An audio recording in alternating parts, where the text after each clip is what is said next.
Bonjour, je suis Dr Chouarfia, cardiologue. Je vous parle aujourd'hui de l'échocardiographie de stress. Il s'agit d'une technique qui est non invasive. Le but de l'examen est de provoquer un stress soit par l'effort, soit par le médicament qu'on injecte pour accélérer le cœur afin de détecter s'il y a des problèmes au niveau des artères principales du cœur, notamment si l'une de ces artères est serrée, voire bouchée. Par ailleurs, ça permet de voir s'il y a un souci au niveau des valves du cœur, mais aussi de vérifier la contractilité, comment le muscle du cœur se contracte globalement et s'il y a des problèmes à ce niveau-là. En pratique, le patient se présente, on l'allonge sur cette table-là, on le stresse par deux techniques au choix. Alors soit il fait un effort physique en pédalant, soit on injecte un produit qui est la dobutamine via ses seringues. En même temps, il est branché à un ECG, un électrocardiogramme 12 dérivations. Donc, nous avons sur cet écran le rythme cardiaque tout au long de l'examen.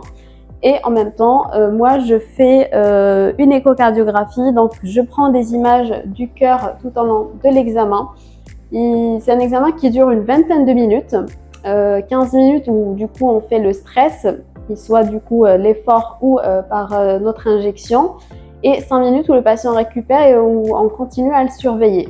Concernant la préparation pour l'examen, il faut que le patient signale ce qu'il prend comme médicament parce qu'il y a des traitements qu'il faut arrêter 24 à 48 heures avant l'examen, notamment les bêta-bloquants. Il n'est pas nécessaire d'être à jeun, on peut manger, toutefois il ne faut pas manger de grosses rations parce que pendant l'examen on pourrait avoir des nausées. Comme signe désagréable pendant l'examen, on pourrait avoir des nausées, des palpitations, des maux de tête, mais ces signes-là s'arrêtent tout de suite à l'arrêt de l'injection. À la fin de l'examen, s'il ne se passe rien et que tout se passe bien, ça me rassure pour la suite que les artères principales du cœur notamment sont bien perméables et qu'il n'y a pas nécessité de faire des examens plus invasifs tels que la coronarographie.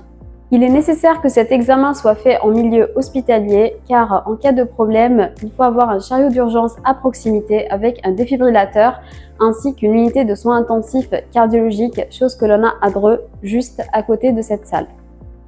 Bonjour, je suis Madame Abba Najette, infirmière aux explorations cardio depuis 15 ans. L'échographie de stress se déroule en binôme médecin-infirmière. Donc l'infirmière s'occupe de la gestion du patient et des produits administrés.